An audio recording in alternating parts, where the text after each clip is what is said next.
let's start by examining arithmetic sequences. Now, the first funny thing that I just said was arithmetic. Why didn't I say arithmetic? Well, arithmetic is a noun, but here I'm using arithmetic as an adjective to describe the type of sequence. And sure enough, your idea of the word arithmetic is always about adding and subtracting. Well, similarly, an arithmetic sequence is all about adding things.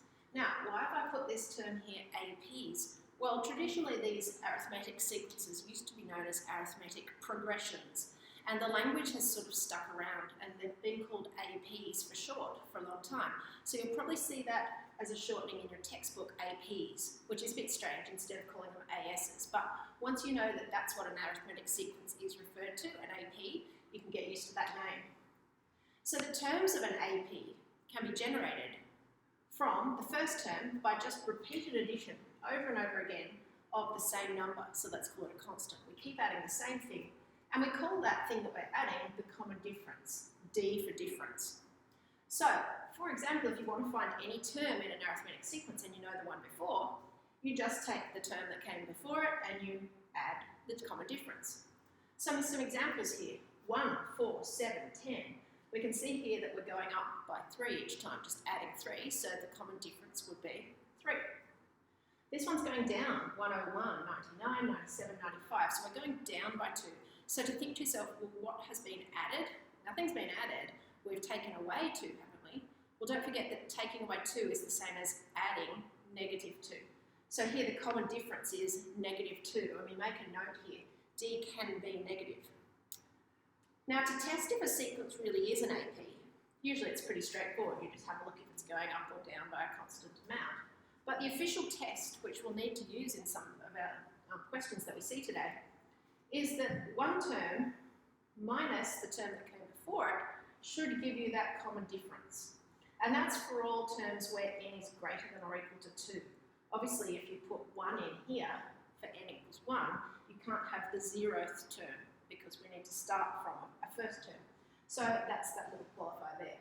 So how does this work in practice? Well, if we have a sequence like this, 1, 4, 7, then it's not enough just to say, well, one term minus the one before it is the common difference, because what if they're not the same? You need to test 2 or more.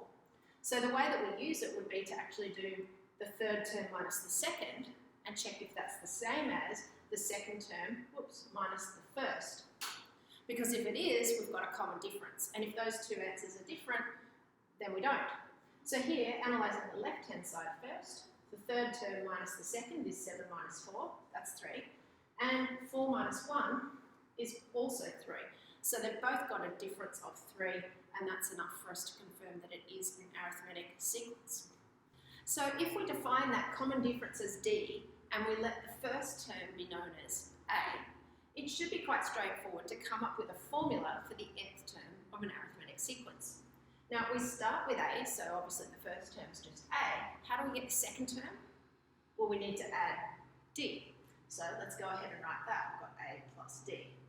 And to get the third term, we start with the second one, but we need to add a D. So we could write A plus D, but it'd be nice to tidy up if we've got D plus D, that's 2D, isn't it?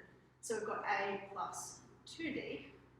And to find the fourth term, we'll need to do A plus 2D plus another D, so we're going to have A plus 3D, and so on.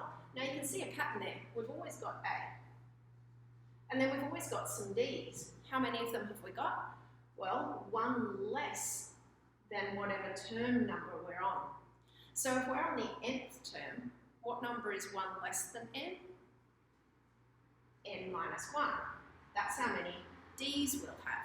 And this gives us a nice neat formula then for any term in an arithmetic sequence. Now if you want, you could write the D out the front of the n minus 1 so that it's easy to expand your brackets. But by now we should be able to see that it's exactly the same thing and that the D can go at the end or at the front and it won't make any difference. However you'd like to learn it, you write it out with your preferred method. And as long as that's the way you know it, you've got the same thing.